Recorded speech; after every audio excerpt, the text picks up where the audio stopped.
নমস্কার বন্ধুরা, আমার চ্যানেলের আরও একটি নতুন রেসিপিতে আপনাদের সবাইকে স্বাগত। শেয়ার করব চিংড়ি মাছের অপূর্ব সুন্দর স্বাদের লোভনীয় একটি রেসিপি। তো অবশ্যই রেসিপিটা শুরু থেকে শেষ অবধি দেখতে থাকুন। আর রেসিপি ভালো লাগলে লাইক, কমেন্ট, শেয়ার আর চ্যানেলটাকে সাবস্ক্রাইব করে দেওয়ার অনুরোধ আপনাদের সবার কাছে রইল। শেয়ার করব চিংড়ি মাছ দিয়ে বানানো ভাপা চিংড়ির রেসিপি। তার জন্য এখানে আমি চিংড়ি মাছগুলোকে পুরোপুরি খোসা ছাড়িয়ে নুন হলুদ মেখে রেখেছি। এখানে নিয়েছি আমি 250 গ্রাম চিংড়ি মাছ। এবার কয়েকটা মশলার পেস্ট বানিয়ে নেব।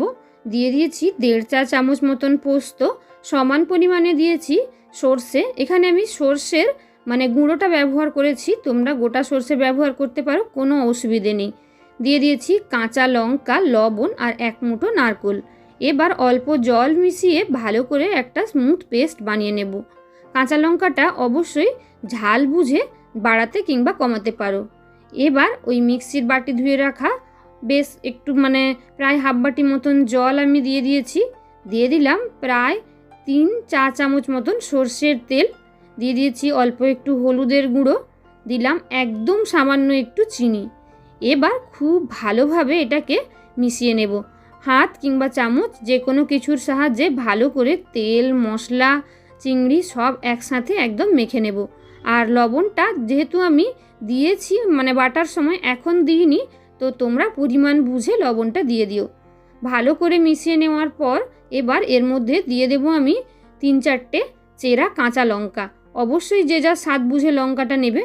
আমি এখানে 3-4টে চেরা কাঁচা লঙ্কা ব্যবহার করছি। লঙ্কাগুলো দিয়ে এবার কৌটোটা ভালো করে ঢাকা দিয়ে আমি ভাপে বসাবো।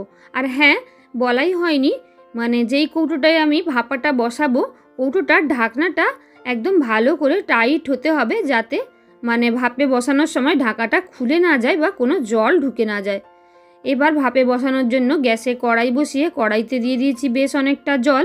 এবার স্ট্যান্ডটা দিয়েছি, একদম স্ট্যান্ড অবধি জল দিয়ে দেব, যাতে কৌটোটা তলা অবধি জল লাগে কিন্তু কৌটোর মধ্যে কোনো কারণেই জল না ঢুকে যায়। প্রায় 10 মিনিট মতন এভাবে ভাপে বসানোর পর দেখো জল কতটা কমে গেছে। আর এইভাবেই ঢাকাটা একদম এয়ারটাইট, তবুও দারুণ একটা স্মেল আসছে। তো চলো ঠান্ডা হলে একদম খুলে তোমাদের দেখাচ্ছি। দেখো ঠান্ডা হয়ে যাওয়ার পর কতটা সহজে ঢাকাটা খুলে আসছে, আর ভেতরে কিন্তু একদম জলও ঢোকেনি। দেখো রান্না সুন্দরভাবে হয়েছে, দেখে আশা করি বুঝতে পারছো। আর খোলার সাথে সাথেই যা দারুণ একটা স্মেল আসছে, এতেই অর্ধেক ভাত খাওয়া হয়ে যাবে। তো দেখো চিংড়িগুলোও সুন্দরভাবে সেদ্ধ হয়েছে। কত সহজ, আর দেখতে রান্নাটা কতটা লোভনীয় তোমরা দেখতে পাচ্ছ। আর গরম ভাতের সঙ্গে খেতেও ঠিক ততটাই অপূর্ব লাগে। তো চিংড়ি ভাপা একদমই রেডি। তো তোমাদের এই সহজ রেসিপিটা কেমন লাগলো অবশ্যই কমেন্টে জানিও। আর গরম ভাতের সঙ্গে এই রেসিপিটা খেতে কিন্তু অপূর্ব লাগে।